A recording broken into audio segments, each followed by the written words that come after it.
Bismillah.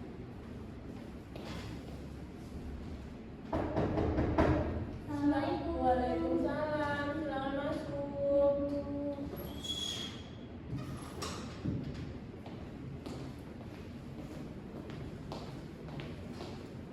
Baik, silakan duduk, Len. Bagaimana ruangannya? Masih terlalu panas atau sudah cukup dingin? Sudah pas Ibu. Posisinya sudah nyaman? Sudah. Oke, bagaimana kabarnya, Mbak En? Alhamdulillah sih kabarnya baik Bu. Alhamdulillah. Gimana tadi kegiatan PPL di sekolah tempat praktik dari pagi sampai siang? Lancar mengajar dan mendampingi siswa di kelas? Sebenarnya sih agak capek ya Bu ya. Kan saya tuh merasa jujur sih Bu, hari ini sebenarnya saya agak capek kan.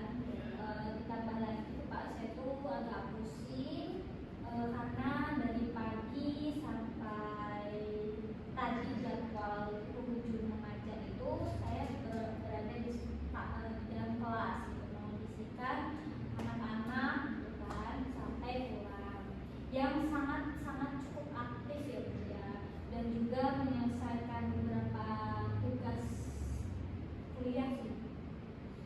Oke, ya, fase PPL di bulan kelima ini memang sedang padat-padatnya dan sangat menguras energi ya. Meskipun ini baru tengah hari, Ibu perhatikan juga Mbak El siang ini kelihatan agak lelah dan ada lingkaran hitam di sekitar mata. Apakah ada sesuatu yang mengganggu Mbak El waktu istirahatnya atau jam tidur Mbak El akhir-akhir ini? Saya kelihatan mata tanda ya Bu. Tidak kelihatan sekali Mbak El.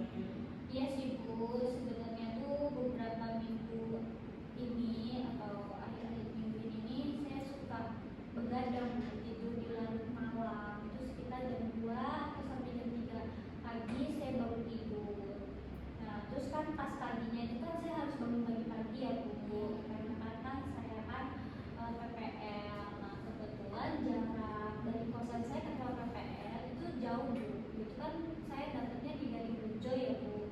Nah, kurang lebih itu 22 menitan Bu. Nah, jadi kan saya merasa badan capek, yang kurang fit gitu loh Bu, karena mungkin karena tidur saya kurang cukup ya Bu. Dan itu juga mempengaruhi pikiran saya yang suka ngeblank. Jadi saya suka ngeblank, saya nggak paham apa yang diperintah sama guru kamu atau guru dosen-dosen yang lainnya ataupun teman saya ngomong itu saya suka ngeblank, nggak paham. Oke, itu sangat menghargai keterbukaan yang telah Mbak El ungkapkan. Nah, sesuai kesepakatan kita hari ini melalui pesan singkat kemarin, siang ini kita punya waktu sekitar 30 menit untuk mengobrol santai di ruangan konseling ini. Apapun yang Mbak El ceritakan di sini bersifat rahasia, jadi Mbak El tidak perlu khawatir ya. Kita akan bersama-sama mencari jalan keluar terbaik untuk situasi yang sedang Mbak El hadapi. Apakah kita bisa mulai? Bisa Bu, saya juga sebenarnya lagi butuh teman curhat demi keberlangsungan PPG saya ini sih Bu. Baik, bisa ceritakan lebih detail ke Ibu apa yang sebenarnya Mbak En yang biasanya Mbak En itu membuat Mbak En tidur itu terlalu malam Mbak belakangan ini? Jadi itu gini ya Bu ya, saya kuliah PPG ini kan sudah berjalan kurang lebih 6 bulan ya Bu ya, 5 atau 6 bulan ya Bu. Nah, memang di awal-awal bulan itu atau masa-masa awal perkuliahan saya memang semangat Bu, semua tugas terselesaikan dengan tepat waktu, semua schedule saya lakukan sesuai jadwal, pokoknya memang benar-benar yang bagus lah gitu kan. Namun akhir-akhir ini atau di bulan 5 saya kuliah itu tenaga saya tuh rasanya benar-benar terkuras habis. Nah, apalagi kan saya pulang sekolah itu kan siang banget ya Bu ya, panas, macet gitu kan. Terus pas nyampe ke kosan itu badan capek, terus sepi kayak gitu kan ya Bu ya. Dan itu saya merasa yang benar-benar yang lelah pas buka laptop banyak sekali tagihan tugas-tugas yang saya beri dari PPL maupun dari tugas-tugas dosen gitu ya Bu, yang belum saya kerjakan, sehingga semakin rumit keadaan yang saya rasakan. Saya stres dan jenuh sekali Bu di situ. Akhirnya setiap kali sudah di kamar, siang sampai malam itu saya larinya ke HP Bu, entah itu scroll TikTok dan sosmed yang lainnya atau main game kayak gitu Bu. Nah niatnya itu tuh untuk mengusir rasa sepi, namun saya tuh malah keterusan sampai malam Bu, sampai jam 2 atau jam 3 pagi itu saya baru selesai itu ya, pokoknya sengantuknya saya lah. Oke, Ibu sangat memaklumi kondisimu Mbak En. Berjuang intensif selama 5 bulan, mengajar dari pagi di sekolah IPL, lalu setelah siang harus berjuang sendirian di kamar kos, menyelesaikan tugas-tugas administrasi di LMS. Itu sangat luar biasa, sangat berat. Situasi kos yang sangat sepi sejak siang hari memang rawan membuat kita mencari pelarian ke dunia maya agar tidak merasa jenuh. Ini adalah fase di mana kejenuhan berada di titik tertinggi, yaitu burnout. Nah, mari kita urai.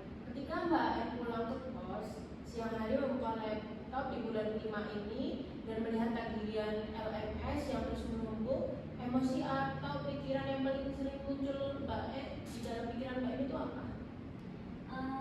Pikiran saya yang sering muncul itu rasa cemas, rasa takut, sama rasa kesepian gitu ya. Karena kan pagi sebentar lagi ujian akhir semester ya Bu ya, UAS tinggal, bisa dibilang kan tinggal hitungan hari ya Bu ya. Jadi pas lihat list tugas-tugas saya yang bisa dibilang terbengkalai itu, saya tuh malah rasa yang sering muncul itu tuh ya Bu, rasa cemas, rasa takut, dan rasa kesepian. Apalagi kan sebentar lagi mau ujian akhir semester ya Bu, bisa dibilang malah tinggal hitungan hari. Pas saya lihat list tugas-tugas yang bisa dikatakan terbengkalai itu kayak refleksi akhir atau tugas-tugas siklus 1-3 itu yang berupa video pembelajaran belum saya edit, belum lagi kita disuruh membuat portofolio untuk UAS dan PS, dan tugas-tugas laporan yang lainnya itu membuat pikiran saya langsung membisikkan, kamu tuh udah 5 bulan mau kuliah, sudah 5 bulan menjalankan tugas-tugas ini, tapi kok masih saja banyak tugas-tugas yang tidak kamu kerjakan, yang banyak yang masih terbengkalai gitu kan. Gimana nanti kalau nilai proses aku tuh jelek tuh, terus kamu bakal gagal mendapatkan sertifikasi yang kamu harapkan itu. Kalau itu sampai terjadi, bakal sia-sia dong perjuangan 5 bulan saya selama ini gitu kan Bu. Nah, pikiran takut gagal ini membuat saya minder dan cemas yang sangat luar biasa Bu. Makanya saya buru-buru tutup laptop, saya larikan ke gadget, ke HP, yaitu dengan main HP, scroll TikTok dan game. Itu setiap saya merasakan hal cemas gitu tuh, itu baru saya main HP. Oke, Ibu sangat paham dan perasaan Mbak En. Mari kita bedah emosi itu.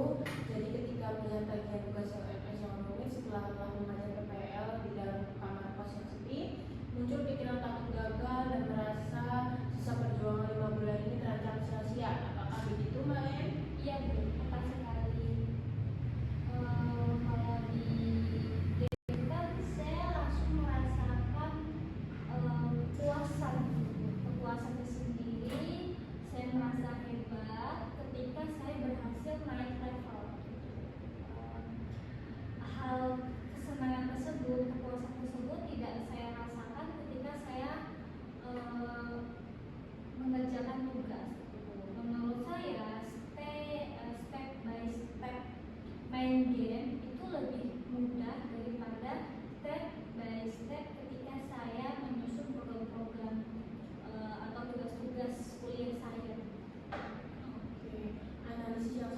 bagus Mbak En. Mbak En itu berhasil mengenali bahwa bermain HP memberikan rasa percaya diri dan kepuasan instan. Sedangkan tugas-tugas proses PPG justru memicu rasa cemas akan kompetensi diri. Perilaku menunda yang dilakukan sebenarnya adalah cara Mbak En melarikan diri dari rasa cemas itu. Menurut Mbak En, apakah pelarian itu benar-benar menyelesaikan masalah atau justru menambah beban permasalahan yang Mbak En alami? Kalau menurut saya sih Bu ya, sebenarnya malah menambah beban beratnya sih Bu, malah menambah berat bebannya gitu. Karena kan setelah asyik main HP, laporan PPL saya, tugas-tugas di LMS itu tetap mangkrak gitu, tetap belum terselesaikan lah. Karena kan tidak terpegang dengan saya ya Bu ya, kalau main HP itu. Nah, dan juga rasa cemas yang sudah bersarang di dalam diri saya itu bertambah lipat, bertambah berganda lebih lipat, bertambah lipat 2 kali, bertambah Berapa kali lipat? bertambah 2 kali lipat gitu. Nah, jadi kan karena dia itu Bu, karena rasa takut performa saya itu jelek di PPG ini. Saya kan kuliah PPG itu kan program studi yang menunjukkan kita agar menjadi sosok yang profesional ya Bu. Yaitu saya kan seorang guru, tapi diri saya ini tidak profesional gitu Bu, sesuai dengan yang program studi yang saya ambil. Oke, tepat sekali. Bermain HP hanya menunda kecemasan selama beberapa jam, tapi resiko menghancurkan investasi waktu selama 5 bulan yang sudah kamu korbankan dengan air mata dan kerja keras di perantauan ini. Kamu menyadari dampak buruk dari pada performa sebagai dampak buruk dari kegiatan itu sebagai calon guru yang profesional. Ya Bu, saya sadar saya salah. Karena kan kesempatan mengikuti program PPG ini kan tidak mudah ya Bu, dan tidak bisa dikatakan mendapatkan kesempatan kedua. Apalagi perjuangan saya untuk sampai di titik ini tidak mudah ya Bu, karena saya melawan banyaknya ribuan pesaing yang ingin mendapatkan posisi saya sekarang. Terus habis itu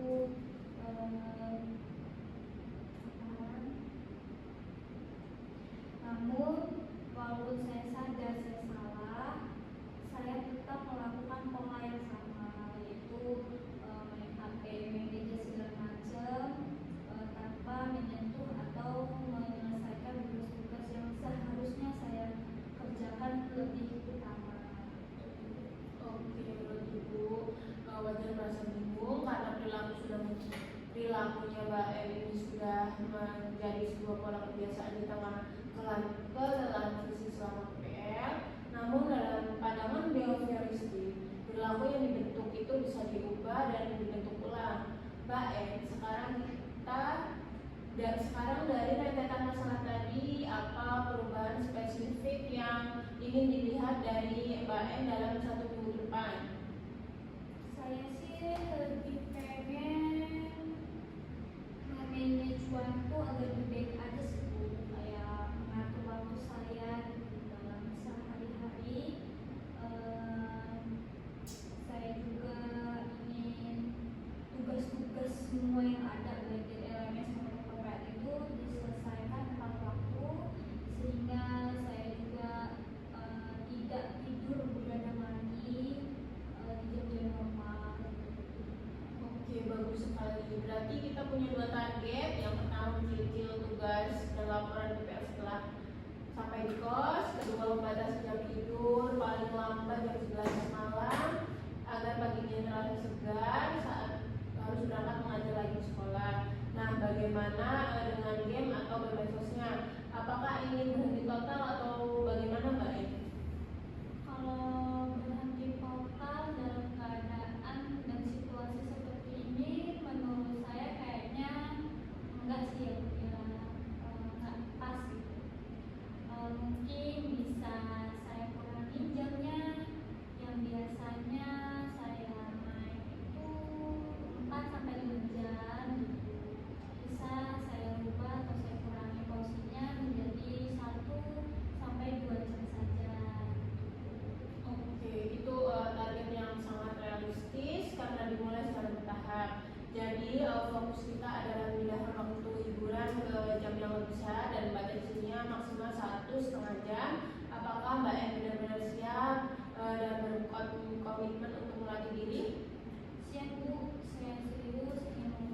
kebiasaan dalam diri saya yang jelek ini agar bisa lulus PPG ini dengan baik.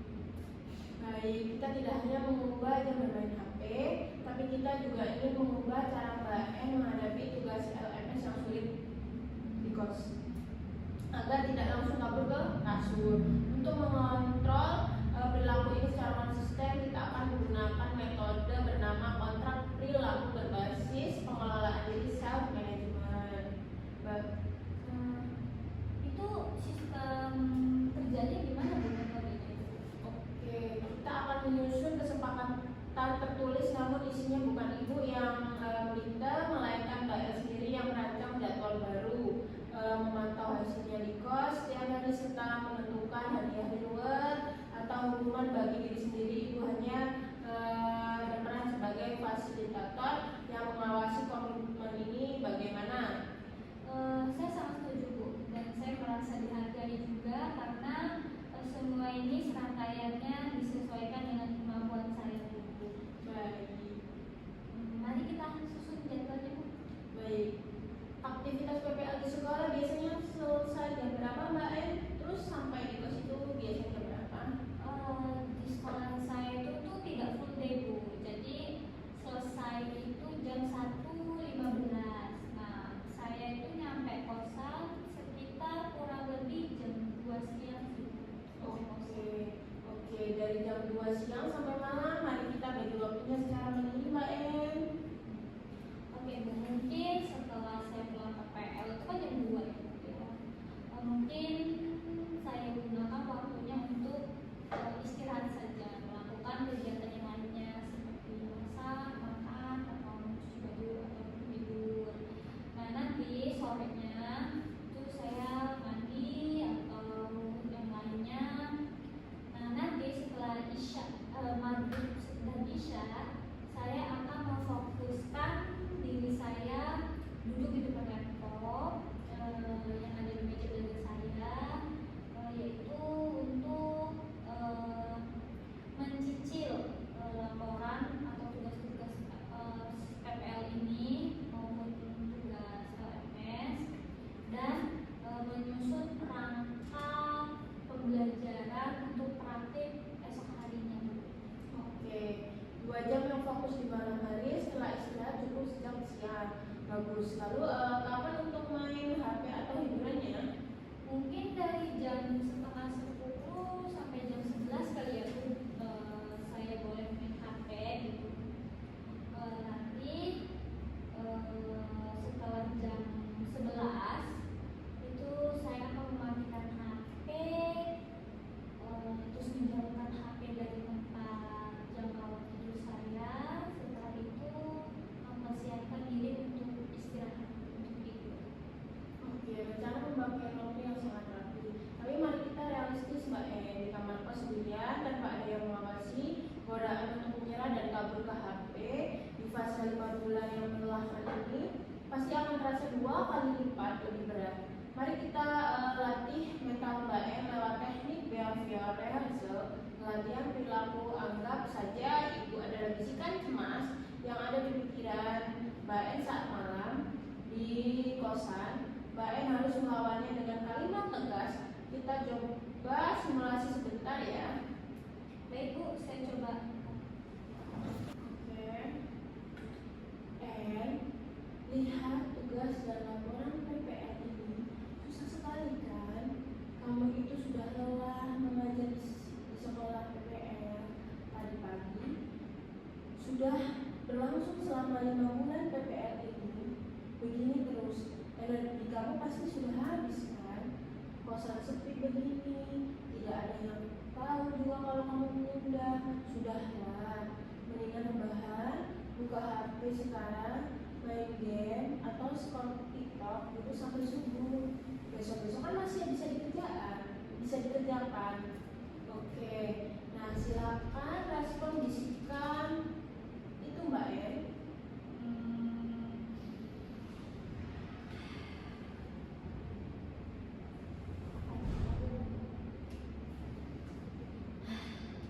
Enggak ya,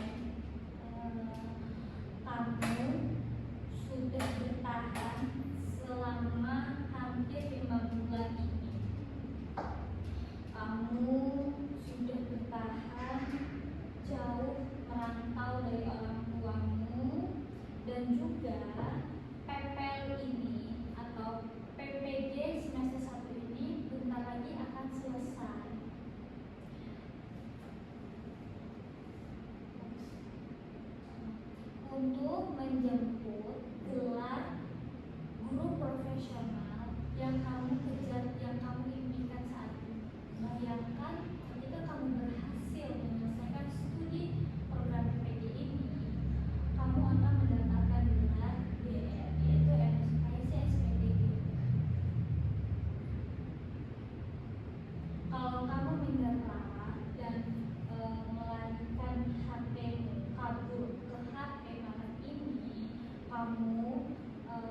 laporan PPL dan tugas LMS atau tugas yang ada dalam PPG ini memang berat, tapi kamu bisa menyicilnya sedikit demi sedikit di meja belajarmu, karena kan siang tadi kamu sudah cukup istirahat, sudah tidur, sudah makan, sudah melakukan kegiatan yang lain.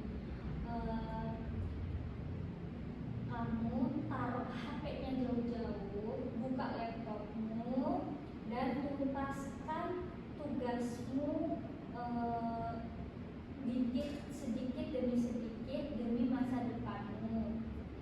Kamu punya jatah waktu main HP nanti setelah jam setengah 10 sampai jam 11 malam, setelah tugasmu selesai dicicil. Oke, bagus sekali, luar biasa Mbak En. Kalimat pembelaan diri self-talk tadi sangat kuat karena mengingatkan pada tujuan jangka panjang menjadi guru profesional, namun tetap memberi ruang untuk kehiburan di jam yang tepat. Nanti kalau godaan itu datang sendiri di kos, ucapkan kalimat itu dalam hati atau dengan lantang di kamar kosmu ya Mbak En.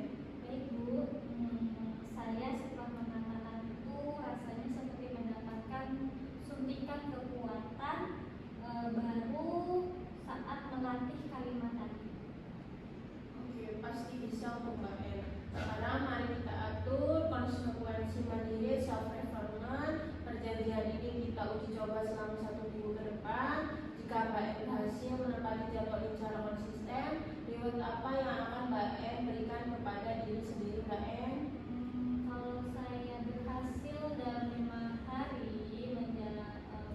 menjalankan semua tugas yang kita rencanakan tadi, saya akan memberikan reward pada diri saya sendiri itu berupa jalan-jalan selain motor pada malam hari, saya kulineran ataupun yang lainnya.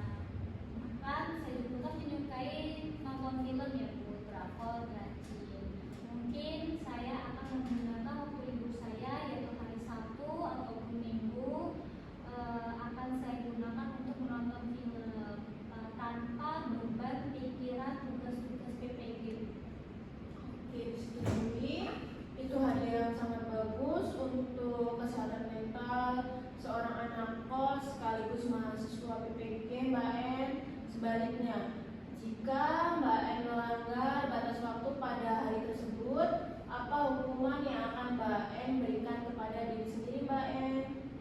Untuk hukuman, kalau saya gagal menerapkan rencana tersebut, saya tidak akan memperbolehkan diri saya bermain HP. Saya akan menyembunyikan HP saya dari jangkauan saya agar saya tidak menyentuhnya, sehingga saya akan memfokuskan mengerjakan tugas-tugas PPG. Kalau saya melanggar schedule atau rencana yang sudah kita susun tadi Bu, saya tidak akan membiarkan mengizinkan saya bermain HP Bu. Saya akan menyembunyikan HP tersebut dari jangkauan saya. Oke, komitmen yang sangat tegas. Mari kita tuangkan kesepakatan ini ke dalam lembar kontrak pengelolaan diri ya. Bu, Sebentar, Ibu buatkan terlebih dahulu ya Mbak En.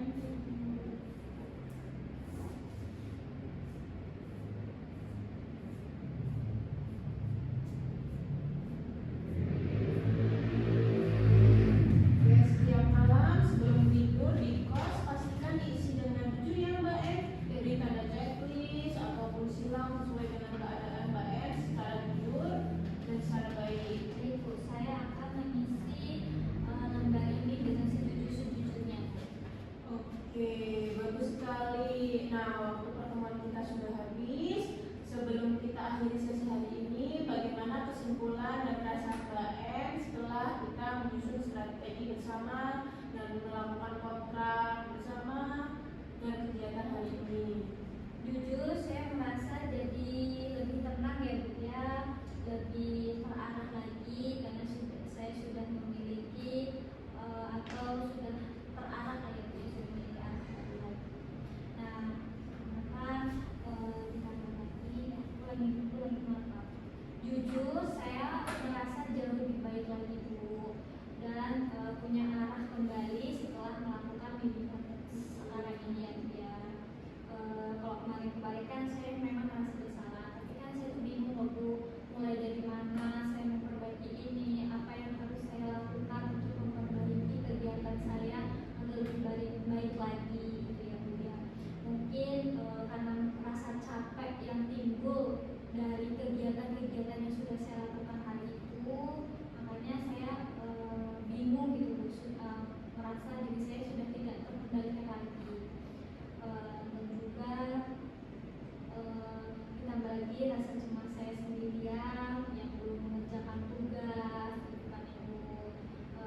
bisa menyelesaikan PPG ini jauh lebih baik.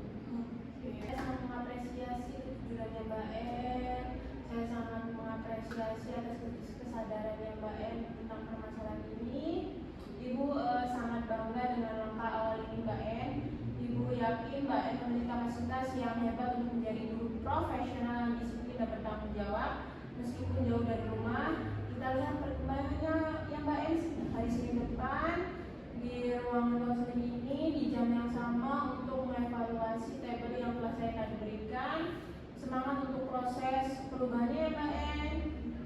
Saya juga mengucapkan terima kasih banyak kepada Ibu karena sudah membantu saya agar lebih terarah lagi untuk memperbaiki kegiatan atau diri saya yang sebelumnya menjadi yang lebih baik lagi. Kalau gitu saya pamit izin ya Bu, karena kebetulan setelah ini saya ada jam kuliah Bu. Iya, terima kasih banyak ya Mbak En untuk waktunya Mbak En telah mau berkonseling kepada saya. Oke Mbak En, hati-hati di jalan. Terima kasih banyak. Saya pamit pulang ya Bu. Iya. Permisi, assalamualaikum. Waalaikumsalam, hati-hati ya Mbak En.